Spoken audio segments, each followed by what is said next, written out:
5 kebiasaan yang sering kali bikin si kecil GTM. Thank you, Mama.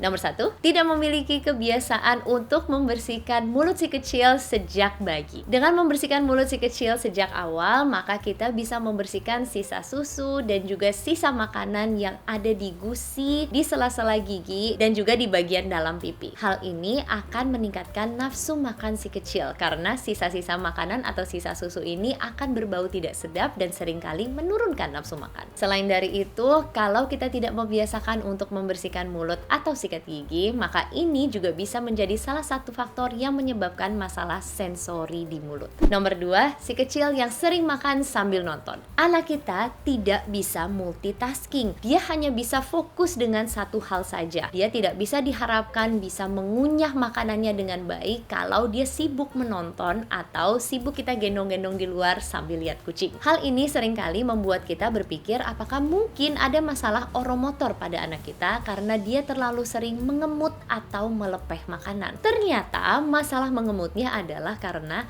anak kita tidak fokus, bahkan tidak sadar ada makanan di dalam mulut karena dia sedang sibuk nonton. Alhasil, makanan yang ada di dalam mulut akan diemut. Atau anak kita memiliki kebiasaan untuk langsung menelan tanpa mengunyah. Ini pun bisa disebabkan karena dia tidak fokus untuk mengunyah makanan sehingga dia langsung saja menelan. Kita melihat hal ini bisa mengira-ngira apa mungkin dia memiliki masalah oromotor, tetapi ternyata tidak. Ini dikarenakan distraksi. Nomor 3, cemal-cemil non-stop. Anak kita kesannya makannya banyak banget. Ternyata dia makannya sering banget. Setiap jam kita ngelihat dia ngunyah biskuit, ngunyah pisang, ngunyah tempe, ngunyah wortel, terus-terusan aja mengunyah. Tetapi saat diberikan makan besar, dia tidak mau karena dia belum puasa. Anak kita akan makan saat dia lapar. Jadi yuk pastikan dia puasa 2-3 jam sebelum makan besar. Saat dia puasa, perut kosong. Saat perut kosong, baru deh nafsu makannya akan baik. Jadi kita bisa mengurangi masalah GTM dengan memastikan si kecil puasa. Nomor 4, ASI on demand. Ternyata anak kita yang sudah mulai MPASI wajib kita kurangi ASI on demand. Karena setiap kali anak kita rewel kemudian kita susuin, ini kan definisi tidak puasa. Kalau terus-terusan dikasih susu, pastinya dong dia akan kenyang. Dan kalau dia kenyang, nafsu makan akan menurun. Alhasil, anak kita akan GTM. Pastikan untuk menyusui sesaat sebelum tidur. Jadi frekuensi menyusui per 24 jam untuk anak-anak kita yang sudah makan adalah kira-kira sekitar 5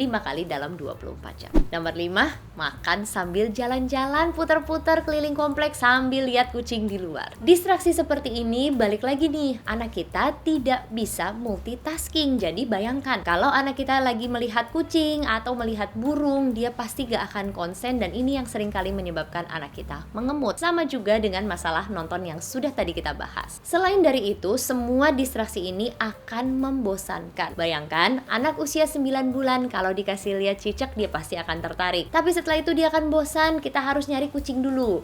Setelah itu dia bosan dengan kucing, kita harus nyari ikan, kemudian cari burung, kemudian kita cari harimau dulu baru anak kita mau makan. Sudah kita hentikan kebiasaan-kebiasaan yang tadi, tetapi anak kita tetap tidak mau makan. Apa sih yang harus kita lakukan? Nah, sudah kita bahas tuntas di kelas sukses makan di www.happykids.id. Di sana ada lebih dari 40 video yang menjelaskan kepada mama dan papa apa yang harus kita lakukan untuk mencegah, apa yang harus kita lakukan sebagai solusi mengemut, melepeh atau GTM-nya si kecil. Semoga video ini membantu. Semangat terus mama papa.